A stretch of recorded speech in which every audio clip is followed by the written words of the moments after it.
Tem coisa que só sai da gente por escrito. Eu aprendi isso com meu avô João. Ele tinha uma oficina. Enquanto ele consertava e pintava os carros, ele ficava assoviando as músicas que tocavam no rádio, eu ficava brincando ali perto. A favorita do meu avô contava a história de um rapaz que queria aprender a ler e a escrever. Ele queria ser alfabetizado para poder escrever um bilhete de amor. E ele explicava o motivo. Ele dizia na música: se não for por escrito, eu não me animo a dizer. Muitos anos de estudo e de escrita depois, eu entendi que o meu avô me deu a melhor herança que ele podia me dar, que é um conhecimento. Porque a palavra escrita carrega em si quem nós somos profundamente, quem nós somos sem máscaras sociais. E é por isso que ela auxilia em processo de autoconhecimento, na redução dos níveis de estresse, na colagem dos corações partidos e na comunicação interna e externa. Para que isso aconteça, tu precisa criar o hábito da escrita. Às vezes a gente acha que precisa escrever coisas grandiosas e que a escrita vem como um dom e ela é um exercício. E assim como o exercício, qualquer outro exercício precisa de constância, precisa de suor e precisa de atenção. O que tu vai escrever todos os dias, tu pode começar a escolher. Eu tenho um aluno que começou a escrever e-mails para ele mesmo. Ele falava: eu não sei o que escrever todo dia, eu não sei nem por onde começo. Ele começou a escrever pequenos e-mails, assim, com 1 ou 2 parágrafos, contando sobre o dia. E até que, em determinado momento, ele começou a responder. E, hoje em dia, ele tem uma levemente doida, mas maravilhosa correspondência com ele mesmo. E ele também sabe quem é e com que ele sonha. Uma outra aluna minha, em aula, descobriu que ela tinha muita dificuldade de utilizar palavras gentis com ela. Ela utilizava palavras gentis com as outras pessoas, ela era muito amorosa com as pessoas, e quando ela se referia a si, ela não tinha palavras gentis. Então, ela criou um projeto em que ela escreveu cartas de autoamor. Durante mais ou menos 1 ano, todos os dias, ela se esforçava para encontrar palavras gentis para ela.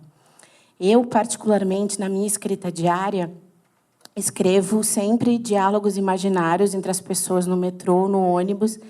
Eu entro, imagino vidas maravilhosas para elas, ou, às vezes, um pouco trágicas. E, às vezes, finjo que as pessoas se conhecem, crio diálogos. E também escrevo cartas de amor para todos os assuntos. Eu tenho um acervo de cartas de amor. Se alguém estiver precisando de alguma, me pede que eu empresto. É tranquilo. A escrita diária faz com que a gente reconheça a nossa voz da escrita. A nossa voz da escrita é quem nós somos, sem as nossas referências. Porque quando a gente começa, em qualquer processo criativo, a gente tem referências muito grandes e a gente começa a se comparar com elas, e, em muitos momentos, a gente tenta escrever como elas, como as nossas referências. E isso também pode ser bastante assustador. É engraçado que sempre que eu pergunto para alguém: qual é a tua referência, quem é a pessoa que tu adora ler, as pessoas sempre se comparam com onde a pessoa está agora. Não se compara com a trajetória. Não está ali no começo. É quem a pessoa é hoje que tu gosta de ler ou tu gosta de assistir. Essa pessoa tem uma trajetória enorme, talvez tu esteja na trajetória. Tu precisa respeitar isso. A nossa voz da escrita é o nosso jeito de dizer que amanheceu chovendo, ou que, quando uma pessoa sorri, a primavera se inicia, independente do mês em que a gente esteja. O nosso jeito de contar alguma coisa, o nosso, que é único, pessoal e intransferível. E a gente encontra ele através do exercício. É como desenhar. Todo mundo desenha e, em determinado momento, algumas pessoas continuam desenhando. E é o esforço contínuo, é a atenção plena que faz com que tu continue.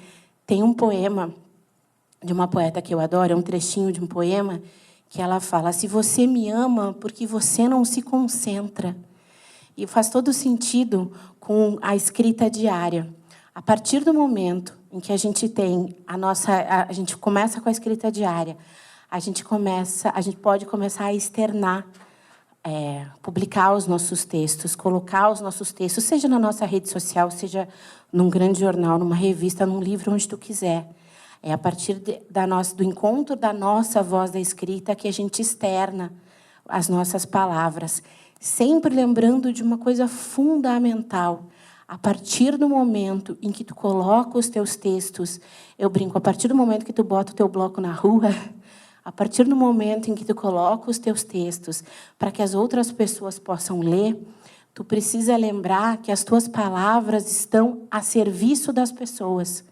A tua palavra está ali para ofertar conhecimento, para enlarguecer o universo, para ofertar informação, melhorar a capacidade crítica de alguém, para fazer uma pessoa um resgate de humanidade, para a pessoa fazer uma reflexão sobre o amor em tempos de ódio. Tu precisa oferecer a tua palavra para abrir portas e, de preferência, construir pontes, jamais muros. Se uma pessoa termina de ler o teu texto e ela não se sente informada ou viva ou feliz, porque ela está tendo uma informação que ela não tinha antes, tu precisa só refazer o teu texto.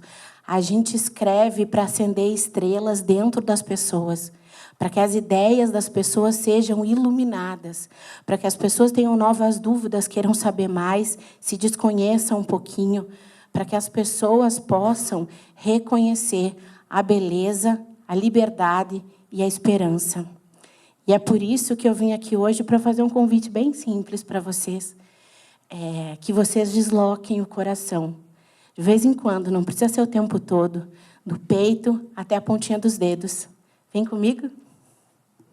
Obrigada.